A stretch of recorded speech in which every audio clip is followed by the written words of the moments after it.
来关心新北市政府伫永和顶4区嘛有办理公办途径，之前有风声讲有688间厝要摕来卖，有人即摆就质疑讲，这毋是咧帮少年家买厝，是咧帮助差厝价。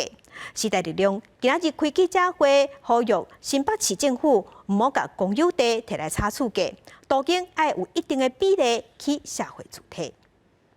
青年要到新北市愈来愈困难，要抽政府所起的社会主体嘛真拗抽。时代力量立委找来帮市专家开记者会，认为甲其他国家相比评，咱的社会主体量实在是太少。以全世界的先进国家来讲，我们就讲香港29%，新加坡快9%，日本甚至日本都还有6%的社会住宅。那台湾呢？台湾根本就是一个第三世界国家。 批评政府起社体的速度赶袂赴需求，与会立委更加针对进前6月中旬，新北市政府伫永和邦桥顶4搭公办途径的厝，传出总共有688户要标售，询问目前的进度，因嘛积极，连互青年抽拢无够，市府阁要摕来卖，到底是做青年还是做炒房？这个地方到底要不要做社宅？其实这个地方都是一个滚动式的一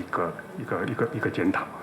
哦。 这个地方是看当时的一个状况，那我还是真的要重申一件事，不管是我们财政局的公办都跟婚委的这个，目前确实没有要去标售的计划。新北市政府代表嘛澄清，针对后续的途径分配后，若规模适中，会倾向做社会主体。另外，立委嘛指出，进前市府讲咧兴办的社会主体有45000户，内政部公告说干那3万户，哪会有1万户消失去？市府代表嘛回应，目前有9000多户当咧审计，营建署嘛讲已经请新北市来补件。记者陈亚不离小凯台北采访报道。